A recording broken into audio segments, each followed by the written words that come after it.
আসসালামু আলাইকুম দর্শক, আওয়ামী লীগ তো নিষিদ্ধ হলো, তবে এই নিষিদ্ধ হওয়ার কারণে আওয়ামী লীগ যে খুব বেশি ক্ষতিগ্রস্ত হবে না সেই ধরনের কথা আগেই মন্তব্য করেছি।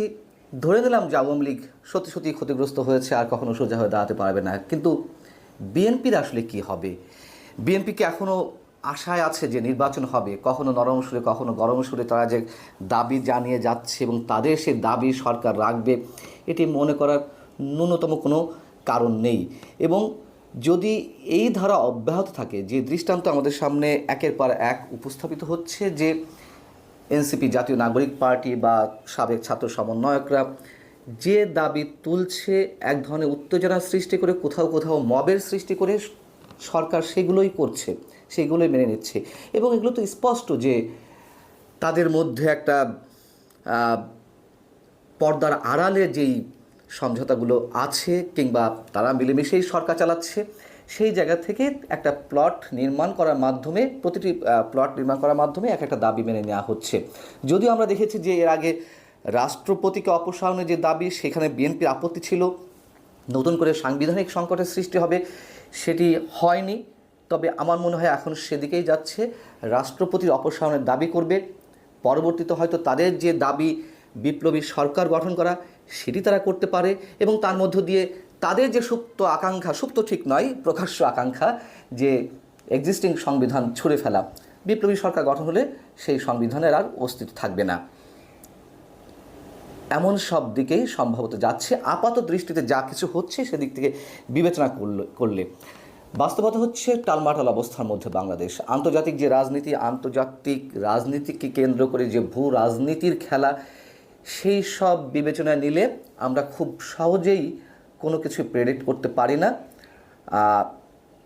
কখন কি হচ্ছে, কখন কোন দিকে নাটকীয় মোড় নিচ্ছে, ক্ষণে ক্ষণে হাওয়া বদল হচ্ছে, মানুষের হিসাব করাটা, সমীকরণ মেলানোটা খুব কষ্টসাধ্য হয়ে উঠেছে।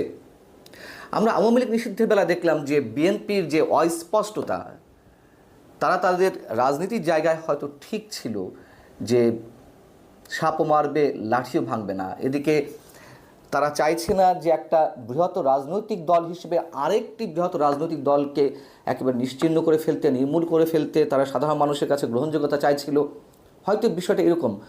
এবং অন্যদিকে এই যে ছাত্র সমন্বয়করা কিংবা এনসিপি বা তরুণ যুবকদের যে দল, তারা তাদেরকে খেপাতে চাইছিল না। বিষয়টা হচ্ছে যে আমরা দেখলাম যে শুরু থেকে বলে আসা হচ্ছিল বিএনপির পক্ষ থেকে আওয়ামী লীগ নিষিদ্ধের বিষয়টি জনগণের উপর ছেড়ে দেওয়া। তো জনগণের উপর ছেড়ে দেওয়া, সেটি কীভাবে জনগণ নির্ধারণ করবে? তার ব্যারোমিটারটা কি, তাদের মানসিকতা পরিমাপের? হঠাৎ করে আমরা দেখলাম গত শনিবার, যখন একটা, সে যে কটি রাজনৈতিক সংগঠনই থাকুক না কেন, একটা উত্তাল পরিস্থিতি তো তৈরি করেছে সরকারকে চাপের মুখে ফেলতে, সেটি যদিও নাটকীয়তার মধ্যে বা একটা নাটক মঞ্চস্থ করার মধ্য দিয়ে। মির্জা ফখরুল ইসলাম আলমগীর শনিবারই একটি অনুষ্ঠানে বললেন, সমাবেশে, যে দেশের 18 কোটি মানুষ চায় না আর আওয়ামী লীগকে দেখতে। তার মানে কি? তারা আসলে কোন অবস্থায় ছিল? এইগুলো করে তারা যদি মনে করে যে সরকারকে খুশি রাখতে চায়, ওই যে বলছিলাম শুরু থেকে আমি বলে আসছি, কখনো নরম কখনো গরম কণ্ঠে, সেটি করে তারা নির্বাচন আদায় করতে পারবে, প্রশ্নই ওঠে না। স্পষ্ট ভাষায় বলতে চাই, আবারও বলতে চাই, মনে করিয়ে দিতে চাই যে -2 ফর্মুলা, 111-এর -2 ফর্মুলা ছিল দুই ব্যক্তিকে মাইনাস করা, শেখ হাসিনা এবং খালেদা জিয়াকে। এবং আমি শুরু থেকে বলে আসছি, যারা আমার কন্টেন্টগুলো নিয়মিত দেখেন, যে এই -2 ফর্মুলা হচ্ছে দুই দলকে মাইনাস করা, সেই দুই ব্যক্তিকে মাইনাস করার মধ্য দিয়ে আর সীমাবদ্ধ নেই। আওয়ামী লীগ নিশ্চিহ্ন করার পথে হাঁটছে সরকার, পাশাপাশি বিএনপিকেও মাইনাস করবে। এখন ধরে নিলাম যে একটা নির্বাচন হলো, সেই নির্বাচনটি সুষ্ঠু হবে কোনোভাবেই আমরা আশা করতে পারি, এবং সেই নির্বাচনে বিএনপি ক্ষমতায় আসবে। যা কিছু দেখা যাচ্ছে, এই রাজনীতি বাংলাদেশের মধ্য থেকে আর নিয়ন্ত্রিত হচ্ছে না, এটি অবশ্যই রিমোট কন্ট্রোলের মাধ্যমে নিয়ন্ত্রিত হচ্ছে। নিঃসন্দেহে আমরা এই কথা বলতে পারি, একটা বৃহত্তর শক্তি বাংলাদেশের সব কিছুকে এখন নিয়ন্ত্রণ করছে। আমরা যদি সেনাপ্রধানের কথায় আসি, সেনাপ্রধানের কি পরাজয় ঘটল? গত 25 ফেব্রুয়ারি তিনি যে বক্তব্যটি দিয়েছিলেন, সারা বাংলাদেশের মানুষের মনে রেখাপাতের সৃষ্টি করেছিল। তিনি বলেছিলেন যে তার জীবনের অন্য কোনো টার্গেট নেই, ইচ্ছে নেই, একটা অবাধ সুষ্ঠু নির্বাচনের মাধ্যমে বাংলাদেশকে একটি সুষ্ঠু গণতান্ত্রিক প্রক্রিয়া উত্তরণের মাধ্যমে তিনি বিদায় নিতে চান, এবং সেই নির্বাচন অবশ্যই ফ্রি, ফেয়ার এবং ইনক্লুসিভ হবে। সেই ইনক্লুসিভ নির্বাচন বলতে অবশ্যই তার মধ্যে আওয়ামী লীগের কথা ছিল, আমরা এটা ধরে নিতে পারি। এবং তিনি তো পরবর্তীতে এই যে সার্জিস আলম কিংবা হাসনাত আবদুল্লাহ, তাদের কাছে তিনি তার অভিমত ব্যক্ত করেছিলেন যদি রিফাইন্ড আওয়ামী লীগ হয়ে আসে। আমি এটা পার্সোনাল তার মন্তব্য, এটা আমি কখনোই ধরতে চাই না। এটি দেশের প্রয়োজনেই একটি সুষ্ঠু রাজনৈতিক প্রক্রিয়ার মধ্য দিয়ে এগোনোর জন্য তিনি এই মন্তব্যটি করেছিলেন। কিন্তু আমরা দেখতে পেলাম যদি আওয়ামী লীগ নিষিদ্ধ থাকেই বা চূড়ান্তভাবে আদালতের মাধ্যমে নিষিদ্ধ করা হয়, তাহলে সেনাপ্রধানের সেই ইচ্ছের প্রতিফলন আর দেখা যাবে না।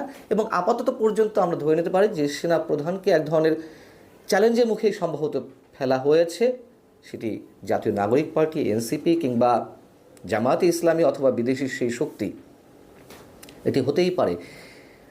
আমি শুরুতেই বলছিলাম যে কোনো কিছু খুব সহজে প্রেডিক্ট করা যাচ্ছে না। এখন যেভাবে বাংলাদেশের রাজনৈতিক যে টালমাটাল অবস্থা, তাতে করে আমরা নিশ্চিত করে কিছু বলতে পারছি না।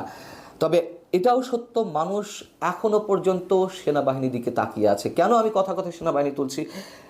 আবারও সেই পুরনো কথা বলতে হয়। 5 আগস্ট অবশ্যই সেনাবাহিনী একটা বড় রোল প্লে করেছিল।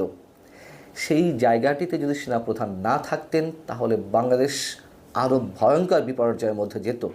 যেহেতু তিনি মানুষকে আস্থা রাখতে বলেছিলেন তার উপরে, সেই জায়গা থেকে মানুষ এখনও সেনাবাহিনীর দিকে তাকিয়ে আছে। তারা বা সেনাপ্রধান কতটুকু সফল হবেন কি হবেন না আমরা সেটা জানি না, তবে মানুষ তাকিয়ে আছেন, এটি বাস্তবতা। এবং যে বিদেশি শক্তির কথা বলছিলাম, নির্বাচন হবে কি হবে না, অনেকেরই আশঙ্কা যে বাংলাদেশ আফগানিস্তান হতে যাচ্ছে কিনা। এবং এর পেছনে যে বৃহত্তর শক্তি, আমরা যেটিকে এখন মোটামুটি দৃশ্যমান দেখছি, যুক্তরাষ্ট্রের খেলা মিয়ানমারকে কেন্দ্র করে।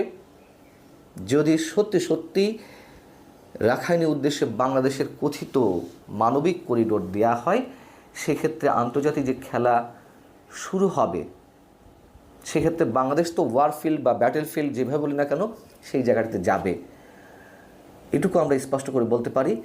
যারা খেলছেন এই খেলাগুলো, আমার স্পষ্ট ধারণা শেষ মুহূর্ত পর্যন্ত তারা সফল হবে না। এখন সেই শেষ মুহূর্তের মাঝখানের সময়টা কতখানি, আমি সেটিও স্পষ্ট করে বলতে পারছি না। তবে মাঝখানে যে সময়টুকু, শুধু সেটুকুই জানি যে তখন সেখানে কী ঘটবে, ব্লাডশেড ঘটবে, অনেক রক্তপাতের ঘটনা ঘটবে, অনেক মানুষের প্রাণহানি হবে। কিন্তু এটুকু নির্দ্বিধায় বলতে পারি, এই মেয়াদটি, মাঝখানের মেয়াদটি যাই হোক না কেন, 1 বছর, 2 বছর, 25 বছর, 30 বছর, আমার কথা শুনতে হয়তো খারাপ লাগতে পারে, কিন্তু শেষ মুহূর্ত পর্যন্ত সেই শক্তি টিকবে না, এটুকুই অন্তত আমার দৃঢ় বিশ্বাস। খেলার বাকি আছে অনেক, তবে সেই খেলাগুলো নিশ্চয়ই আমাদের জন্য ন্যূনতম সুখকর কিছু নয়।